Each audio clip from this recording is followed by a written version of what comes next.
So before we get into all the good triangle stuff, let's just review here for a hot minute, okay? Write a congruent statement.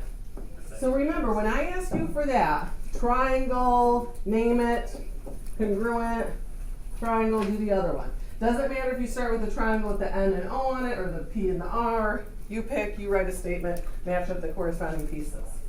See what you got.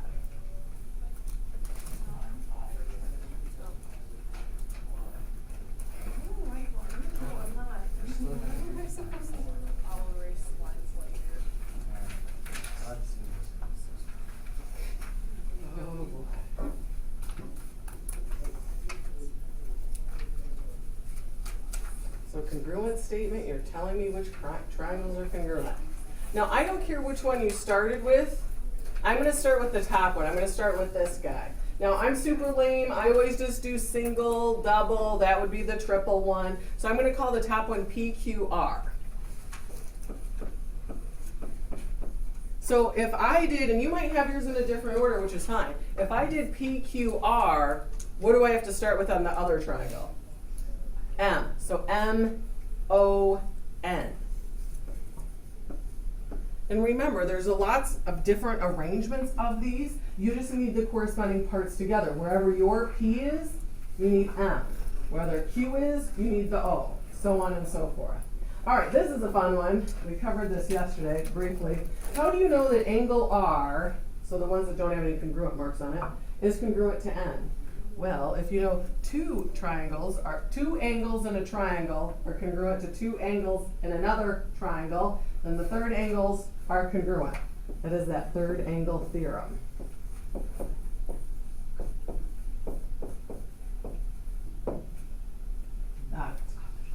All right. We don't use that a ton, but I just want to throw that out there just to kind of review it with you. Find X. So what jumps out to me, you have an exterior angle outside the triangle. What's the relationship between the exterior and the interior ones then? We haven't done this since like 5.2. It's been a while. So the outside one, what are you doing with these? Adding them together. So 3x plus 2x plus 10. And then, of course, we're just going to use some algebra. This one comes out pretty nice. 3x plus 2x, I'm going to make it 5x. And then, of course, I'm going to subtract 5x over. Most of you can just go ahead and add 50 over. Also, you guys are really good with solving equations. I'm not worried about this part at all. Final answer for x, 30. Comes out nice. And, of course, I always have kids ask me, too, like, could they start their work right at this line? Like, go ahead and add those angles in the triangle. I go, sure, for sure. I just always write it out so you know exactly what I'm adding together, okay? Now, I know it's not up here, but just humor me, just as we think about reviewing. All three angles inside a triangle add up to what? 180. We got it, we got it, we got it. And your vocab quizzes yesterday were excellent, by the way, too. Okay, so again, remember there's 5 total shortcuts to prove triangles are congruent. We did side angle side yesterday. I'm going to show you side, side, side, and there's also HL at the end. Side, side, side, I'm going to be honest, is my absolute favorite because it's the easiest, okay? So here's side, side, side. If 3 sides of one triangle are congruent to 3 sides of the other triangle, then they are congruent. So if you can show all the sides are congruent, the triangles are congruent. So of course, before you flip the page, I got to scroll it down here, way down. So what you're filling in on the blank there before you flip it, by the star, it's another shortcut to prove your triangles are congruent. So we don't have to do all the sides, all the angles. Kind of nice. So I'm going to give you a minute to write that, but go ahead and flip it.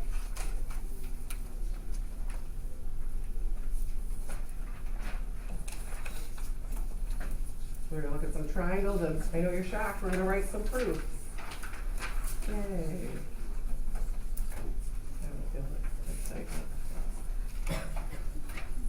Now, remember, as you have seen in geometry, it's always the gift that keeps on giving. Anything is in play today that you know. So vertical angles again, we might see midpoint, bisect, all of that stuff. Side angle side from yesterday is also in play.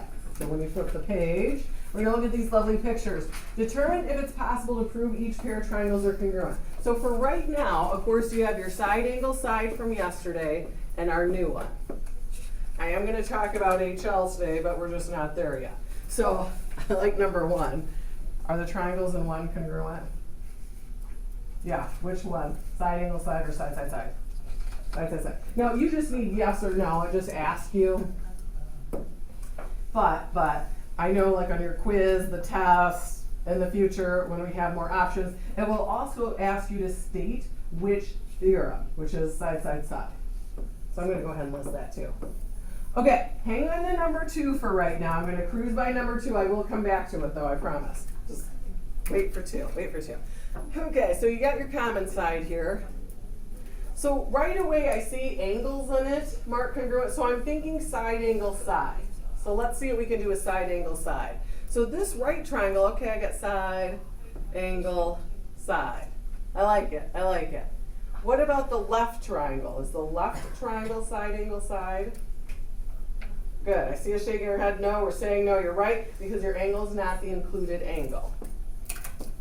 And again, I am going to come back to 2. Just okay. Don't forget, of course, vertical angles. But is angle a thing? Nope. Okay.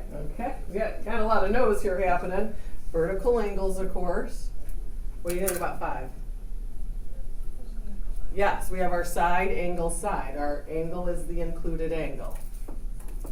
So I should say yes, I guess. All right, and last but not least for right now, common side, always mark your shared side. I'm going to put a congruent mark on that. Are these 2 triangles congruent? They sure are by our easiest one, side, side, side. Sounds like a foreign language. Okay, so I am going to talk about 2.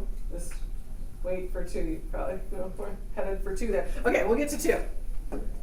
Let's write a proof, shall we? Who would have thought?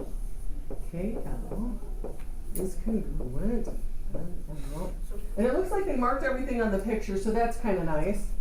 I always double check to make sure I don't need to mark anything. The old given. So they've got everything marked on the picture, so I'm not going to worry about doing that. That's all there. So the first thing I'm going to look at on my triangle picture is clearly they have the shared side. So which of our theorems here is going to prove those triangles are congruent? Side, side, side. So how many steps do you think this proof is? 3. You have 2 pairs of sides congruent. We need that third one, the green ones that I marked. So I do have to add that. So I'm going to put, what is it, LM is congruent to LM. Now, remember I said we're going to start seeing this more and more this chapter. What's the reason for that? We have to say reflexive, yeah. I feel like reflexive comes up in like 90% of these proofs. And now just a quick glance through all my statements here. 1 pair of sides, 2 pair of sides, 3 pair of sides, I got it.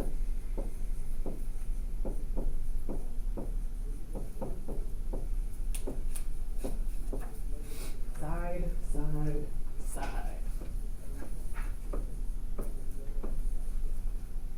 We can't complain about that for a proof, can we? I mean, we can complain about everything, I suppose, but that's not that bad. Okay, before I flip the page, so you can flip the page. I'm going to flip the page in a second. So the third shortcut we're going to get into today, because let's be honest, side, side, side, it's not that glamorous. That's what it is. The third one we're going to get into is hypotenuse-leg. So think back to like middle school when you do Pythagorean theorem. The hypotenuse, of course, is always the side across from the right angle. So you're going to see some right triangles now. You're going to have the hypotenuse being congruent, and then the sides they call the legs. Now you can see I did this on purpose too. The picture on your notes has the vertical side marked congruent. I up here on purpose did the bottom. It's either or. I need the hypotenuse and either leg. Whether it's the bottom or the vertical, it doesn't matter. So before we get into this, back it up to this guy. Flip it back a page. Let's talk about number 2. Okay, so number 2 is congruent by HL. Because you have your right triangles, you have this shared hypotenuse, I'm just going to write an H by it, and then they each have a leg. So this is our third shortcut we're going to use today, hypotenuse-leg, which you're going to start seeing now. So it is, oh, it's fun now, it's fun. We can use any three, side angle side, side side side, or HL. We can use it all. So let's write a proof, shall we? Why wouldn't we? I hate it when they don't have this all set up for us, but that's okay. Now we've got, you know, a set of sides congruent in the given, so I like that. I don't think they marked it though. Oh boy, we got a lot in the given. I don't know if I'm going to fit it all in this one line.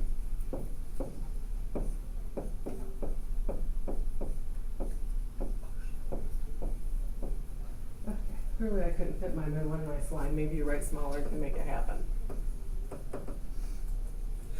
So first things first, there's like nothing marked in the picture from the given, so we probably should tackle that. So WY, so I'm like, wait a minute, I'm looking at WY, that whole long segment is congruent, of course it says to XZ.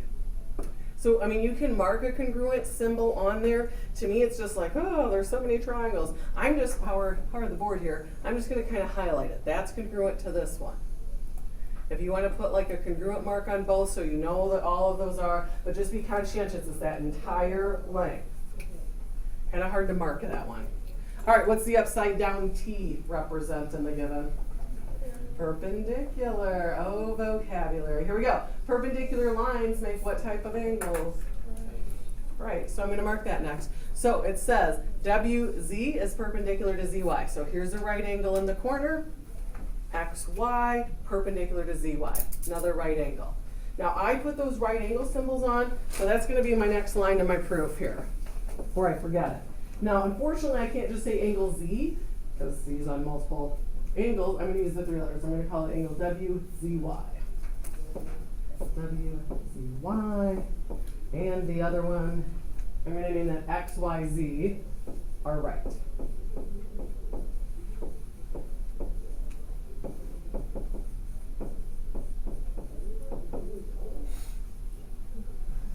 Good stuff. Now, what in the given inspired me to put the right angle symbols on? Perpendicular. Definition of perpendicular. Okay. So before I get any further here, okay, let's figure out, is this going to be side angle side, side side side, HL? Well, I'm looking across from the green right angles. We have a hypotenuse, hypotenuse. So we have the H. I'm looking for a leg. Well, they've got this shared blue side. So I'm going to use HL on this one. Now here's kind of the Debbie Downer of HL. Is this step. So HL only works on right triangles. So I know, if it's a right angle, it's a right triangle. We all know that, okay? But I very specifically have to say I have right triangles in here. So I'm going to say triangle, let's see, WZY, and triangle XZY are right.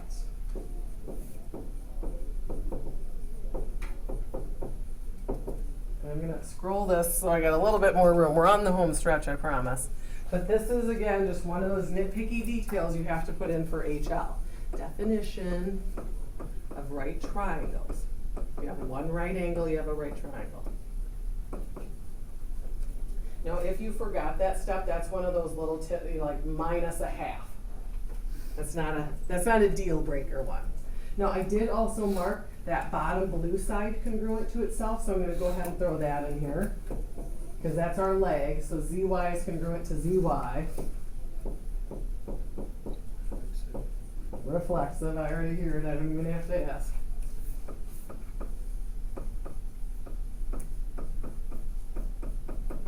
Got it. Okay, so I'm just going to double check. I think I'm at the final line. I think I'm at the home stretch. I'm just going to double check. I've got the leg, that was my last line, And they gave you the hypotenuse in the given congruent. So I've got it, it says right triangles, we've got it. So triangle, WYZ, congruent, XZY. And we use HL on this one. So I find HL a little deceiving in the sense of it only has 2 letters in it, because of course you need 3 pieces of congruency for side angle side, 3 pieces of congruency here. So you're like, oh, I only need 2, I have less steps. It's still really 3 because you have to have that very specific, they're right triangles in it. So it's a little deceiving if you ask me. Hey, let's do another proof, right? Why not? I love it. Who doesn't love a little logic, reasoning skills today? I'm going to try to fit it all in here. I don't know if I'm going to fit that E as the midpoint part, but I'm going to try. I'm going to abbreviate midpoint. Okay. God, so much writing in a math class. Who would have thought? Now, they didn't mark anything on the picture, so let's mark all this stuff here. So AE is congruent to CE, AB congruent to CD. Oh, they marked yours? Cheaters. Okay, E is the midpoint of BD. What's midpoint mean? Midpoint cut in half. So these are congruent to each other. Now, right now, you should know which of the 3 you're using. Side, side, side. Okay? So they've got 2 sets of sides in there. This is going to be a 3-step proof. I just need the green one that I marked. I need the 3rd sets of sides. So I marked these bottom ones, BE congruent to ED. We are professional proof writers now, so I know you have the reason. Definition of midpoint, got it.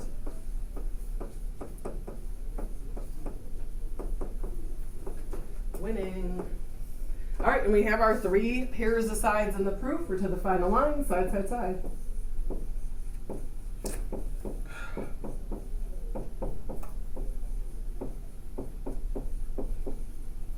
Such good stuff. Okay. That's what we're trying to do. I'm trying to keep you out of STP math. So here we go.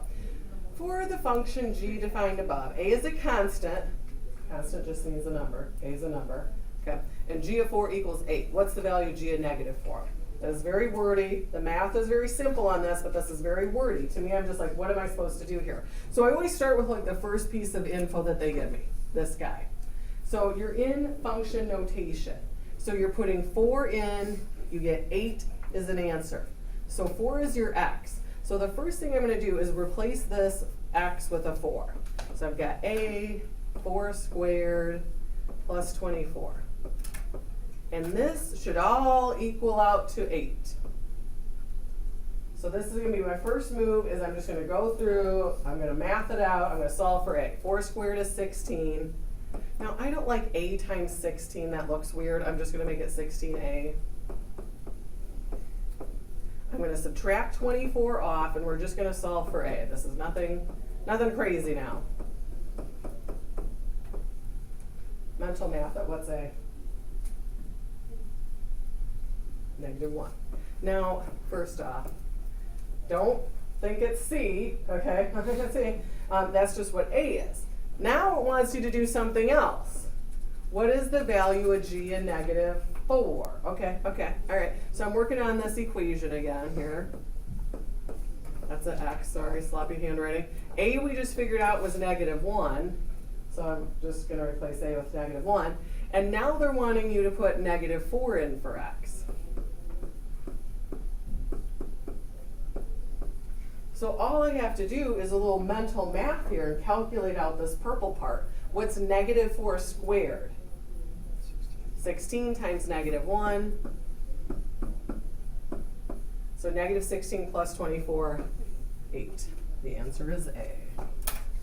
So the math wasn't crazy hard, but I think it's very wordy and trying to figure out what the heck they're asking you to do, which I hate to tell you, that's kind of what the PSAT and SAT are like. That's why I love it. I feel like you really gotta be good at reading comprehension.